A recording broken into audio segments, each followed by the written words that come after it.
नमस्कार दोस्तों, आपका BR न्यूज चैनल पर स्वागत है। दोस्तों, जैसे हिंदू धर्म में होली, दीपावली, रक्षाबंधन यह बड़े त्योहार होते हैं, ठीक वैसे ही मुस्लिम भाई लोगों के लिए बकरी ईद और मिठाई ईद जैसे त्योहार बहुत ही बड़े और विशेष माने जाते हैं। ऐसे में इस बार भी बकरी ईद का फेस्टिवल आने वाला है और बकरी ईद को लेकर बाजार में भी काफी एक्टिव दिख रही है।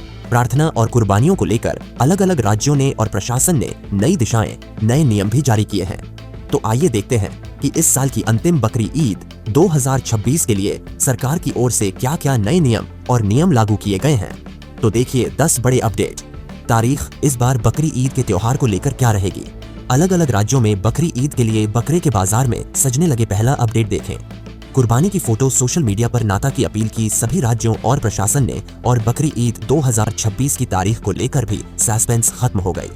एक तो केंद्र सरकार ने बकरी ईद के त्योहार की छुट्टी की तारीख 27 मई से मनाई है और इसके पीछे कारण यह है कि देश के अधिकांश हिस्सों में ईद अल अहा 28 मई को ही मनाई जाएगी, क्योंकि जिल हज का चांद रविवार को नहीं दिखाया जाता है। तो ज्यादातर मान्यता में 28 मई गुरुवार को बकरी ईद का त्योहार की आधिकारिक घोषणा की जाती है, पुष्टि की गई है। यही कारण है कि केंद्र सरकार ने छुट्टियों की तारीख में भी बदलाव किया है। कुछ अलग अलग चीजों में देखिए, आप 5-5 लाख तक में बिक रहे हैं बकरे। बकरी ईद पर दिल्ली से लेकर कराची और ढाका तक बकरों की मंडियां साजी हैं। 5 लाख तक की बकरियां और 12 लाख तक की बेल भी बिकती रहे हैं। लेकिन इस बार बकरी ईद पर बकरों के अलावा अन्य पशुओं की कुर्बानी पर सख्त पाबंदी रहेगी। हाल ही में 2-3 दिन पहले आपको पता होगा, कोलकाता हाईकोर्ट ने भी कहा था कि बकरी ईद पर गाय की कुर्बानी देना जरूरी नहीं है।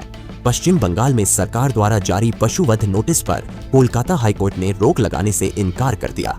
हालांकि बंगाल में हुमायूं कबीर फिर भी बोले कि हम कुर्बानी देंगे, लेकिन बंगाल में क्योंकि अब नई सरकार बन चुकी है, तो पश्चिम बंगाल के नए मुख्यमंत्री शुभेंदु अधिकारी ने सभी को सख्त चेतावनी दी और कहा कि बंगाल में बकरों के अलावा किसी भी पशु की बलि नहीं दी जाएगी। बंगाल सरकार ने चुनाव जीत के कुछ ही दिन बाद 13 मई को ही गौ हत्या बैन करने का आदेश जारी कर दिया है। लेकिन इस बीच देखिए, अब पश्चिम बंगाल में बकरी ईद से पहले मुसलमानों ने भी नया दांव खेला। गाय की राजनीति में बीजेपी को ही फंसा दिया।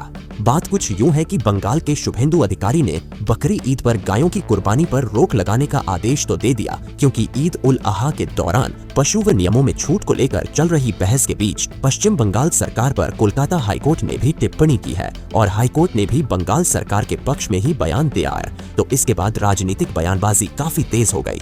अब मुसलमानों ने नया दांव खेला। देखिए आप, नखौदा मस्जिद से लेकर अजमेर शरीफ दरगाह तक कई धर्म गुरुओं ने अब यह मांग कर दी है कि गाय को राष्ट्रीय पशु का दर्जा दिया जाए। एक ऐसा प्रस्ताव जिस पर विचार करने से केंद्र सरकार निश्चित रूप से कतराएगी। तो जाहिर सी बात है, यह रणनीतियां गौ रक्षक समूहों और नई सरकार के कुछ ज्यादा ही उत्साही तत्वों से बचाव के लिए अपनाई गई थी।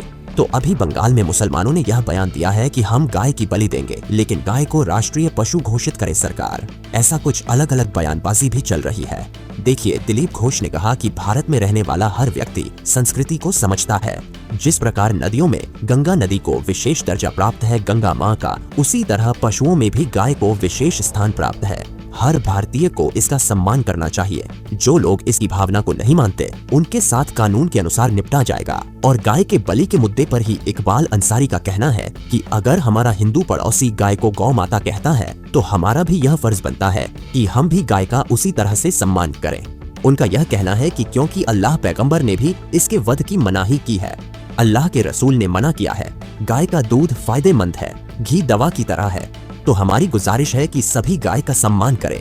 यह इकबाल अंसारी का कहना है पश्चिम बंगाल में। तो सभी मुस्लिम भाइयों लोगों को जरूर यह बातें विचारनी चाहिए, माननीय सोचनी समझनी चाहिए। और कुछ अलग अलग राज्यों के फैसले देखिए आप। बकरी ईद को लेकर राजधानी दिल्ली में भी सरकार ने बड़ा फैसला लिया। सड़कों और गलियों में कुर्बानी पर रोक रहेगी। 8 पॉइंट की एडवाइजरी जारी की है। दिल्ली की रेखा गुप्ता सरकार की तरफ से देख सकते हैं आप कि ट्रांसपोर्टेशन के दौरान, यानी पशुओं को लाने ले जाते समय, पशुओं के साथ किसी भी तरह की क्रूरता न की जाए। गाय और ऊंट की कुर्बानी पर पूर्णतः प्रतिबंध है। बिना लाइसेंस वाले स्थानों पर मांस की बिक्री प्रतिबंधित रहेगी। रक्त को नालियों, सार्वजनिक सीवरेज प्रणाली में न बहने दें। सार्वजनिक स्थानों पर किसी तरह के पशुओं की खरीद फरोख्त पर पूरी तरह से प्रतिबंधित रहेगा। खुले में नमाज नहीं करनी वगैरह वगैरह। और उत्तर प्रदेश में भी बकरी ईद को लेकर योगी सरकार ने नई गाइडलाइन जारी की। कुर्बानी और नमाज को लेकर सीएम योगी ने सख्त निर्देश दिए। देखिए, मुख्यमंत्री योगी आदित्यनाथ ने कहा कि ईदगाह फुल भी हो जाए तब भी सड़कों पर नमाज नहीं कर पाएंगे। बकरी ईद को लेकर यूपी में सभी जिलों में प्रशासन ने सख्त निर्देश दिए। हाल ही में कुछ दिनों पहले आपको पता होगा, मुख्यमंत्री योगी आदित्यनाथ ने यह भी कहा था कि सड़कों पर हम नमाज नहीं पढ़ने देंगे। अगर नमाज पढ़ने वालों की संख्या ज्यादा है तो कंट्रोल क्यों नहीं करते हैं? प्यार से नहीं माने तो दूसरा तरीका अपनाएंगे। और मुख्यमंत्री ने यह भी अपील की है कि और भी संख्या ज्यादा ही है तो अलग अलग शिफ्ट में मस्जिद में नमाज पढ़ लीजिए, लेकिन सड़कों पर ना पढ़िए। सड़कें रास्ते आने जाने के लिए, चलने के लिए होते हैं। कोई भी आकर ट्रैफिक डिस्टर्ब करे, यह अधिकार किसी को नहीं है। बकरी ईद को लेकर यूपी बरेली जिला प्रशासन ने भी सख्त निर्देश दिया। कहा कि खुले में अगर कुर्बानी की तो कार्यवाही होगी। एसएसपी ने सख्त निर्देश दिए।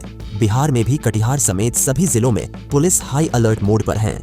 हजारों जगहों पर सुरक्षा जवान तैनात रहेंगे। संवेदनशील इलाकों में निगरानी भी बढ़ाई जाएगी। और एक बड़ा खुलासा सामने आ रहा है कि यूपी सरकार ने लगाया था बैन। हलाल सत्यापित पेय पदार्थ की खुलेआम बिक्री हो रही है। नोएडा शहर का यह मामला है। गहरी नींद में खाद्य सुरक्षा विभाग भयंकर लापरवाही देखने को मिल रही है। देखिए जरा आप। तो यह बकरी ईद को लेकर अलग अलग राज्य सरकारों और जिला प्रशासन की तरफ से सख्त निर्देश गाइडलाइंस जारी किए गए हैं।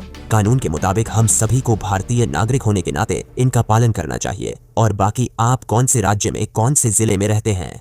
दोस्तों, कमेंट करके जरूर बताएं। सभी मुस्लिम भाइयों को बकरीद की सालगिरह की हार्दिक शुभकामनाएं। इस वीडियो को लाइक और शेयर करें। BR न्यूज चैनल को सब्सक्राइब करके बेल आइकॉन जरूर दबाएं। रोज की ताजा बड़ी खबरें, मुख्य समाचार देखें। धन्यवाद।